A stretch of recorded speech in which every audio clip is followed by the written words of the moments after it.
When I retired in 2010, I knew right away that I needed to find other facets of my personality and passions that I was hopefully going to seek and find as exciting and as powerful as the Olympic experience. And I was determined to find it. And it was that great divorce was essentially, I had my first true love, which was sport. And sport had taught me, it had nurtured me, it had carried me, it had shown me to be strong, it had shown me to choose strength over weakness, to choose discipline over inconsistency. It allowed me to choose all these things, and it taught me so much. And then like that, it had told me that, I was going to be done. And it had a younger suitor, one that was more attractive, better marketed, greater possibilities of sponsorship, greater story, genetically designed to go faster than I could ever possibly imagine. And there was nothing that I could do to ever come back to that first true love. And most Olympic athletes go through that process, and it's really visceral, and it's almost like this violent breakup that you have. And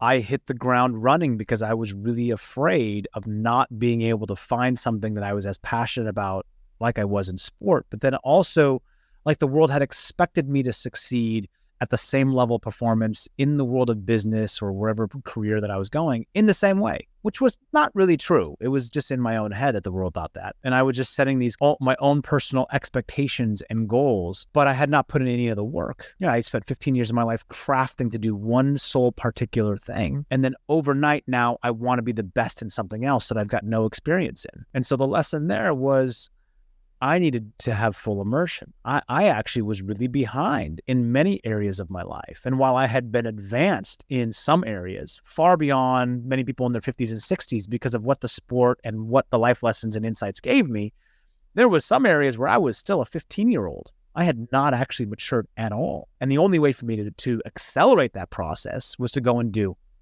And that's exactly what I did. I just started saying yes to a lot of things. I traveled like a maniac. I was surrounding myself with people from different areas of the world, different businesses and opportunities and cultures and food. And these experiences were so important. And that's where that lifelong learning and desire came from, was that I lived in a bubble that I thought was the most important in the world. Egotistically speaking, I actually thought, this is so funny, I actually thought everyone watched the Olympics when I was skating. I really believed that. I was like, what do you mean you don't watch the Olympics? That seems odd. And they're like, oh yeah, no, I've got a lot of other things that are actually a lot more important. And I also didn't know all of the things this world has, both in terms of its darkness and in terms of its light. I had a narrow view. And it wasn't until I started traveling that I had both the perspective on wealth, on poverty, on having, on not having, and then also saw the opportunities around the world that existed and the way that people think, the way that people eat and share, and the commonality amongst everyone, amongst all borders. That lifelong learning was just inspiring to me. And then I only studied athletes for so long and some philosophers. And now I was studying just people. I was just interested in the human behavior. I was interested in why does this guy, who is seemingly on the outside, is so incredibly successful in business, it looks like a serial entrepreneur, is a master of reinvention. Why does he or she continuously keep getting up and going to work? Like, I would be done. What is that? And I was like, oh, it's not work. This is a part of what they desire. This is what makes them happy. They like to play the game. And that playing of the game is a part of their process. That's where they find inspiration and motivation and fire. And so I too love to learn.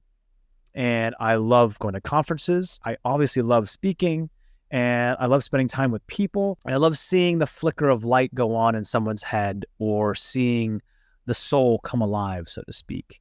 Because I have been there. I have been in a dark place, and then I've also seen some light. I've seen the flicker that turns into a flame, which turns into this man or woman on fire. All these books here, and I've got many more over there. I just find it fascinating. People have an innate ability to articulate ways that I struggle with sometimes on pen and paper.